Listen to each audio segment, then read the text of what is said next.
राधे राधे मित्रों, आपका हमारा YouTube चैनल पर बहुत बहुत स्वागत है। आज हम आपके समक्ष विवाह में रुकावट क्यों, इस विषय को लेकर प्रस्तुत हुए हैं। आज हम आपको समझाएंगे कि क्यों बार बार प्रयास करने के पश्चात भी विवाह संबंध जुड़ने में समस्या आती है। मित्रों, हर किसी माँ बाप का यह सपना होता है कि उनके बच्चों का जल्द से जल्द अच्छे परिवार में संबंध हो जाए, परंतु ऐसा क्यों होता है कि बार बार विवाह के विषय में चर्चा करने पर या बार बार विवाह के विषय में बात करने पर रुकावट आती है।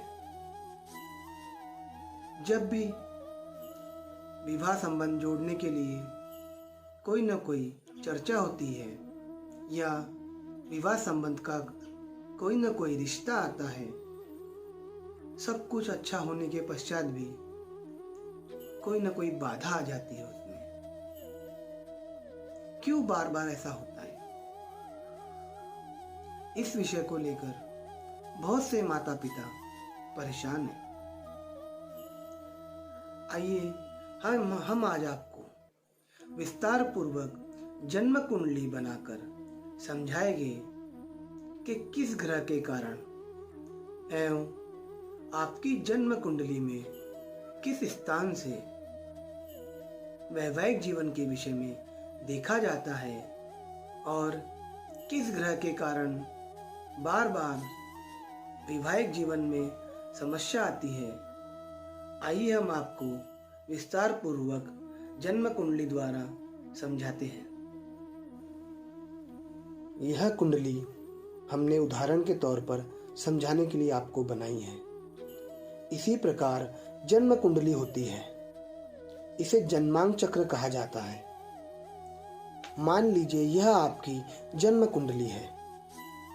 जन्म कुंडली में लग्न स्थान से सप्तम स्थान यानी 7वां स्थान जो होता है, 1 2 3 4 5 6 7 लग्न स्थान से जो सप्तम स्थान कहा गया है वह विवाह कारक स्थान कहा गया है।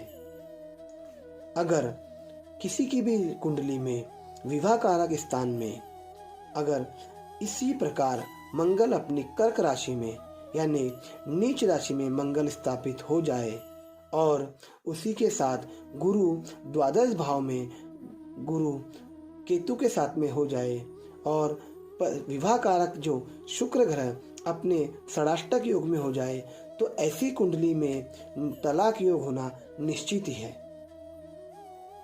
यह हम आपको ग्रहों के आधार पर बता रहे हैं कि किस कारण किस प्रकार तलाक का योग बनता है। अगर आपकी जन्म कुंडली में इसी प्रकार सप्तम स्थान से द्वादश स्थान से या शुक्र के स्थान से कोई इस प्रकार योग बनता है, तो आपके जीवन में तलाक योग का निश्चय ही योग बनता है। ऐसी स्थिति में आपने क्या करना चाहिए? अगर यह किसी लड़के की कुंडली है तो उसकी कुंडली में यह सप्तम भाव उसका पत्नी भाव हो गया है। लड़के की कुंडली में पत्नी का कारक ग्रह मेन जो है वह शुक्र ग्रह है। अब इस कुंडली में अगर मान लीजिए यह लड़के की कुंडली है तो इसका मंगल नीच राशि का होने के साथ ही साथ पत्नी कारक जो शुक्र ग्रह है वह षडाष्टक योग राहु के साथ में है, तो ऐसे व्यक्ति का तलाक योग होना निश्चित ही है। अब मान लीजिए यह लड़की की कुंडली है। लड़की की कुंडली में सप्तम स्थान में मंगल नीच राशि का होने से मंगलिक कुंडली तो हो ही गई, साथ ही साथ लड़की की कुंडली में पति कारक ग्रह गुरु माना गया है। इस कुंडली में पति कारक ग्रह गुरु जो है अपने 12वें घर में स्वयं राशिगत है, परंतु केतु के साथ संपर्क होने से गुरु केतु चंडाल दोष हो गया है। अब अगर यह किसी लड़की की कुंडली है तो उसकी कुंडली में पहली बात तो मंगल जो है अपनी नीच राशि में होके नीच का मंगल दोष का योग बना दिया, साथ ही साथ गुरु केतु चंडाल दोष बनता है। ऐसी कुंडली में तलाक योग होना निश्चित ही तय है।